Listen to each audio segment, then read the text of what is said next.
Mpendwa wangu, leo tunaendelea na lile somo letu ambalo tulianza nalo wakati uliopita. Somo hili linaitwa utakuwa wapi kesho. Hii ni sehemu ya pili ya somo hili. Nikukumbushe jambo moja mtazamaji.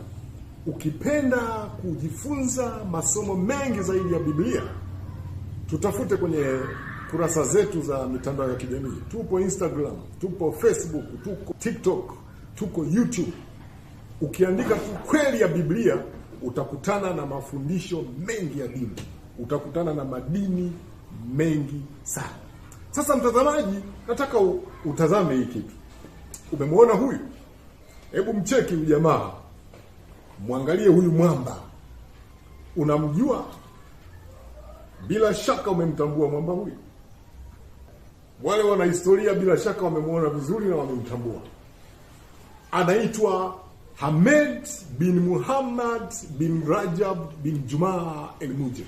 Ukipenda muite Tip Tip kwa jina maarufu, aka Tip Tip. Huyu alizaliwa mwaka 1837. Akaishi maisha yake, akaishi na ubabe wake. Juni 14, 1905 akaiaga dunia. Na kuletea habari zake leo. Tip Tip alikuwa ni tajiri, mfanyabiashara wa pembe za ndovu pamoja na watumwa. Lakini pia aliwahi kuwa governor wa sehemu moja, jimbo moja kule Kongo, ambalo alikuwa amepewa na sultani. Akampa kama zawadi kwa ajili ya kutawala maeneo haya. Tip Tip aliogopeka. Jina la Tip Tip alipewa kutokana na ule mlio wa bunduki yake ambao ulikuwa na ukilipuka watu wengi wanakamatwa, watu wengi wanauawa, anakamata watu utumwani na vitu kama hivyo. Kwa hiyo pale ambapo watu walisikia sauti ya mlio wa bunduki yake, ama wakapata taarifa kwamba Tip Tip amefika eneo hili, mioyo ya watu iliyeyuka. Kwa hiyo akapewa jina hilo kutokana na mlio wa bunduki yake ulivolia wakati ule, akiwa aidha anatafuta watumwa, anawawinda, ama anapambana kuweza kuteka nyara eneo fulani kwa ajili ya kulitawala. Watu walitetemeka kwa hofu waliposikia mlio wa bunduki hiyo. Inasemekana Tip Tip aliweza kumiliki caravan, aliweza kumiliki msafara mkubwa wa watumwa, na stoko yake ya watumwa aliweza kumiliki mpaka watumwa 10,000. Unaweza ukaona namna ambavyo alikuwa ni mtu tishio. Binadamu anayeweza kumiliki watumwa zaidi ya 10,000 alikuwa ni mtu wa hatari mno. Lakini mtazamaji na msikilizaji, nataka ujiulize, Tip Tip yuko wapi? Yuko wapi leo Tip Tip? Yuko wapi leo? Je, Mujebi bado ni tishio mpaka leo? Yaani hiyo bunduki yake bado inatutisha mpaka leo? Hapana. Yuko ardhini. Wala bunduki yake haikumsaidia siku anakata roho, kwamba imtishe hata yule malaika mtoa roho aweze kukimbia asimchukue roho yake. Bunduki yake haikumsaidia. Tip Tip yuko chini ya ardhi, amekwisha kuwa mavumbi. Lakini pia dunia ilimshuhudia Alexander the Great, kijana mdogo kabisa, hafiki hata miaka 30, ambaye aliteka maeneo mengi sana ya Ulaya na ni kama alitawala dunia. Kijana aliyekuwa mbabe wa vita, jasiri, mahiri wa kupambana, akiwa na farasi wake pendwa, akateka himaya nyingi na kutawala eneo kubwa sana la dunia hii. Lakini Alexander the Great alipigwa na malaria tu akafa. Yuko chini ya ardhi. Kule ardhini hakuna ubabe wowote ambao anaweza kufanya. Kifo kilipokuja hakuweza kutumia mbinu zake za kivita kuweza kukiepuka. Alikuwepo Hitler. Unakumbuka historia? Mwanaume aliyesababisha kwa namna moja au nyingine vita kuu ya pili ya dunia. Hitler aliteka maeneo mengi ya Ulaya. Akafanya kama vile anautawala ulimwengu. Jitu lenye akili na nguvu nyingi. aliyetoa Ujerumani kuwa taifa hohehahe, kuwa taifa lenye nguvu kubwa kijeshi.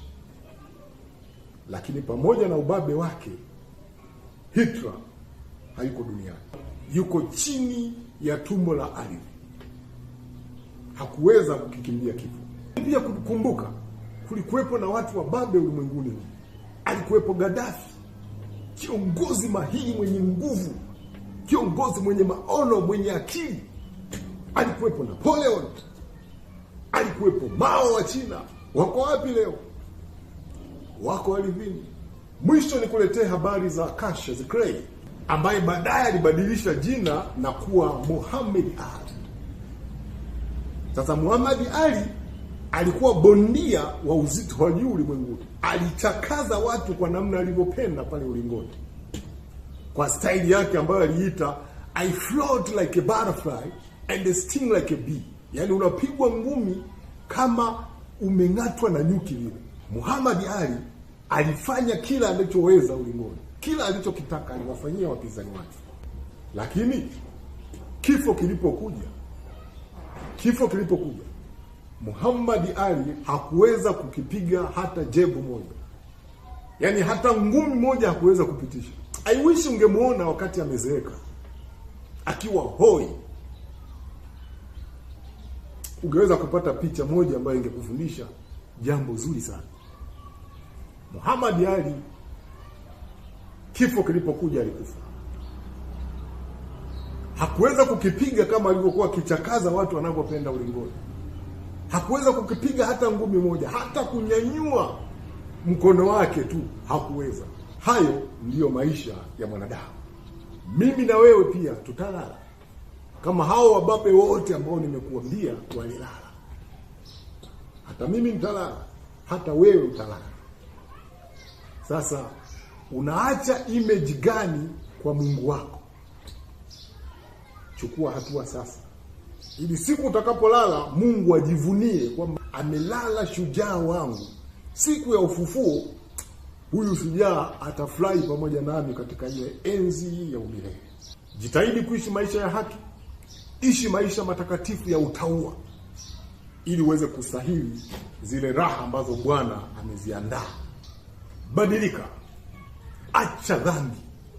Dhambi sio ujanja. Ujanja ni kumjua na kumtumikia na kumcha Mungu.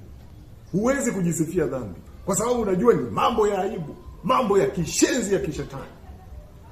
Kwa hiyo jitahidi kumjua Mungu, jitahidi kumfuata Mungu, na Mungu atakufikisha mahali ambapo wewe mwenyewe utaenjoy. Kama ambavyo wanadamu wameandikiwa kuzaliwa siku moja na kufa siku moja, jiandae ufe ukiwa umempendeza Mungu. Usife kama afavyo mpumbavu. Yaani unakufa hujaacha image yoyote ya kujisifia mbele za Mungu.